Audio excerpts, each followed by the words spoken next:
আপনি আল্লাহকে ভয় করেন, ঠিক কিনা? দুই নম্বরে আপনি ওজন দিবেন, খাদ্যে ভেজাল দিবেন না, ওজন কম বেশি করবেন না, কারণ কম বেশি করলে ধরবেন কে? আল্লাহ। এটা আল্লাহর একটা ভয়।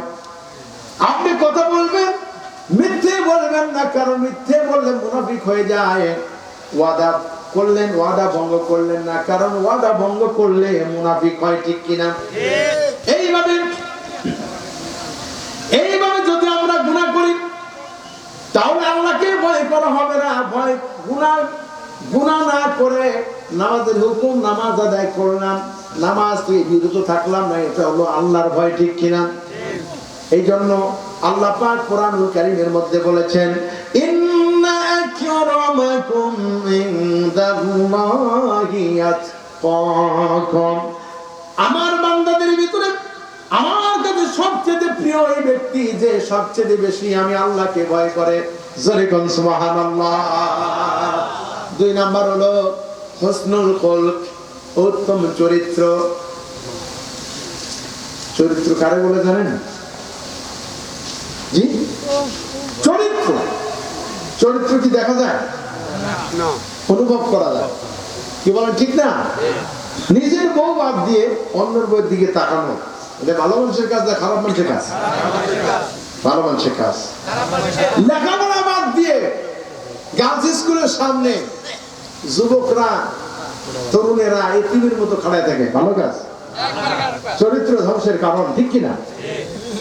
ওই কাজ করবো আমরা? করবো না, প্রিয় ভাই সব। এরপরে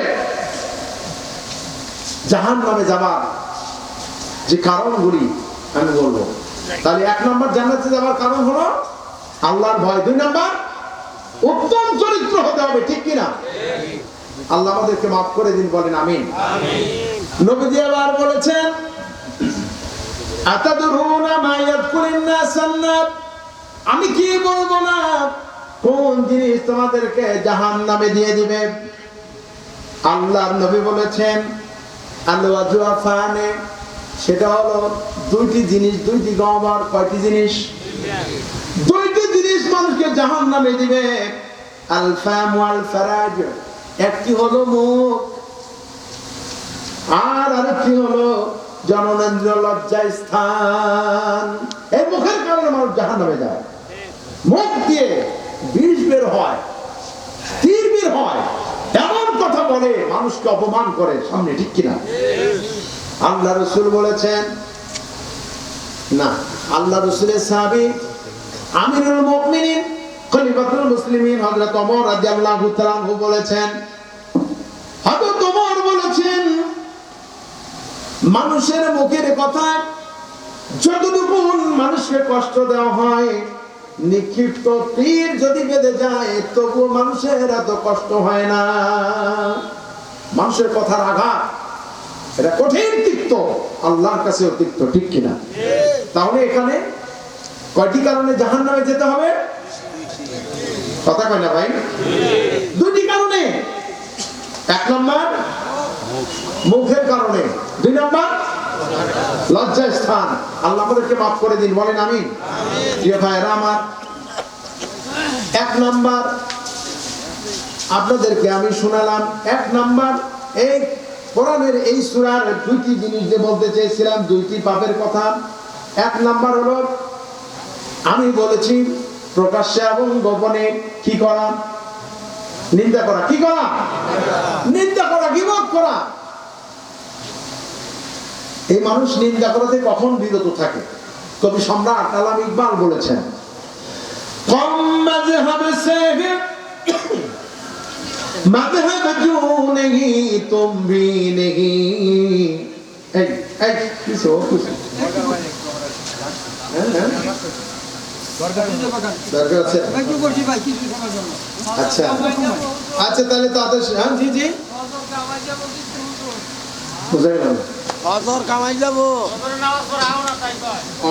আচ্ছা তাহলে ঠিক আছে। আমার কি দরকার? আমি তো আবার আরেক জায়গায় যাবো, এত কষ্ট করার দরকার নাই, আমি ছেড়ে দিচ্ছি।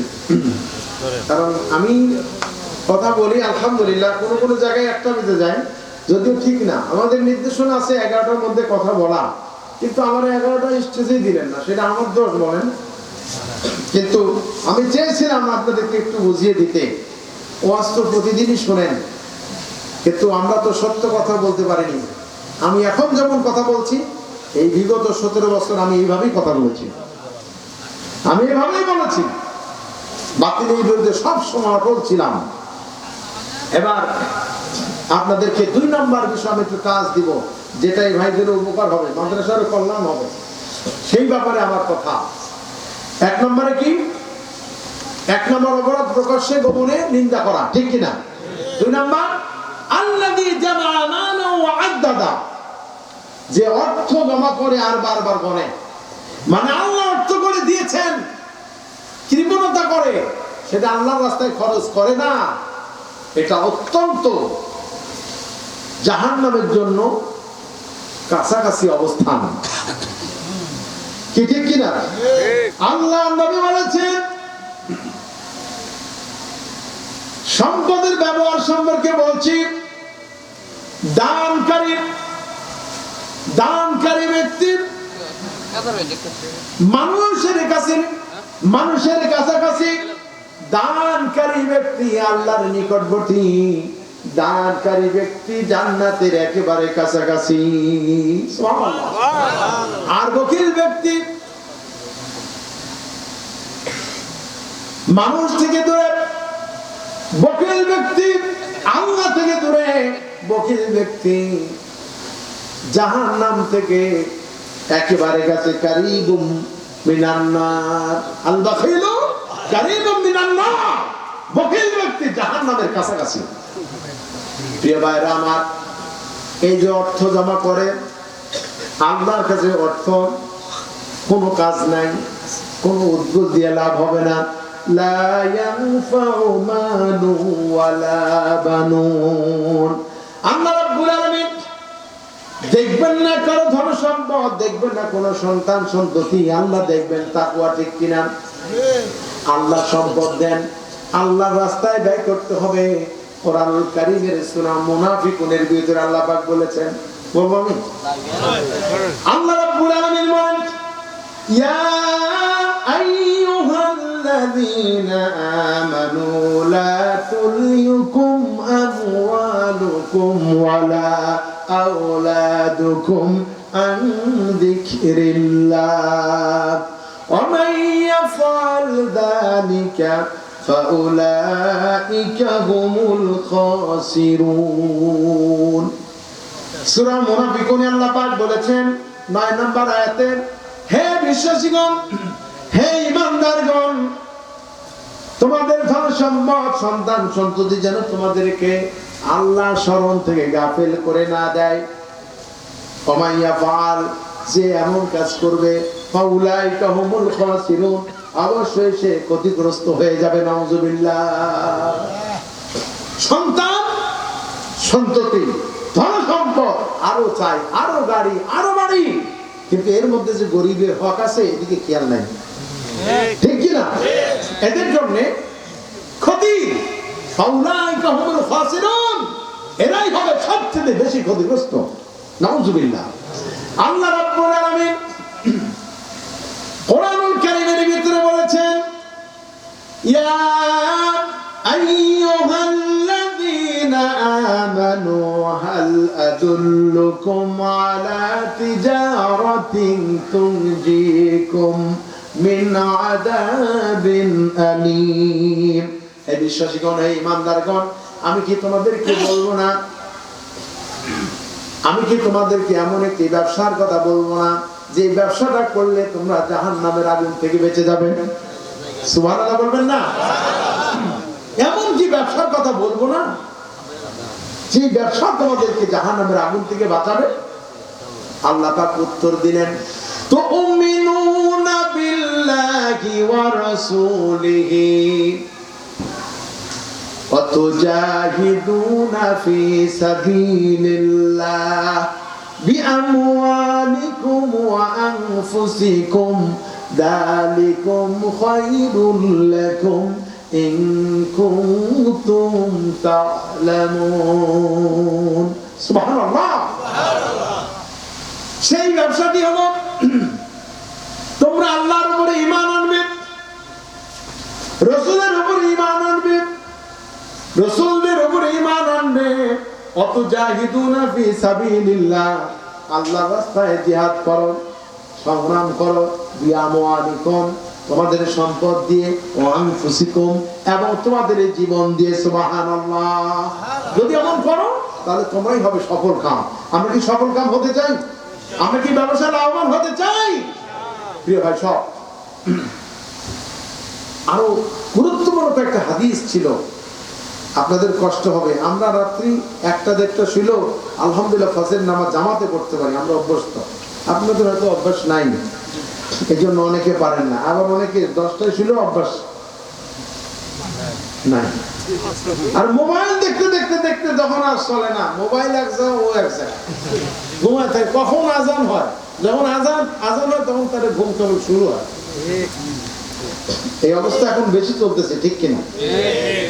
প্রিয় হাজিরিন, বেশি রাতে না বলাই ভালো। আমি যদি কেউ ভবিষ্যতে আনেন, আমার অনুরোধ থাকবে 10টা কখনো পার করবেন না। আমি 2 ঘন্টা কথা বললে আপনাদেরকে যে সাবজেক্ট নিয়ে কথা বলবো সম্পূর্ণই বলবো ইনশাআল্লাহ। সর্বশেষ একটা আয়াত বলে আমি কার্যক্রম গোছানো শুরু করবো ইনশাআল্লাহ, মানে প্রায় শেষ পর্যায়ে। সূরা মুনাফিকুনের 10 নম্বর আয়াতে আল্লাহ তাআলা বলছেন, وَأَنفِقُوا مِمَّا رَزَقْنَاكُم مِّن قَبْلُ وَأَنفِقُوا مِمَّا رَزَقْنَاكُم مِّن قَبْلِ أَن يَأْتِيَ أَحَدَكُمُ الْمَوْتُ فَيَقُولَ رَبِّي لَوْلَا أَخَّرْتَنِي إِلَى أَجَلٍ قَرِيبٍ فَأَصَدَّقَ وَأَكُن مِّنَ الصَّالِحِينَ। যতক্ষণ বসেছিলেন ততক্ষণ জিকিরে সওয়াব খেয়েছেন কে? আল্লাহ। কারণ আমি বাজে কথা বলি নাই, বলেছি ভাই? আপনারা তো সাক্ষী। প্রিয় ভাই সব, আল্লাহ তাআলা এই আয়াতে কি বলছেন? আমি তোমাদের যাদেরকে রিজিক দিয়েছি, আর তোমাদের মৃত্যু আসার আগেই তোমরা সেখান থেকে খরচ করো। তা না হয় সে সময় যখন তোমাদের মৃত্যু হবে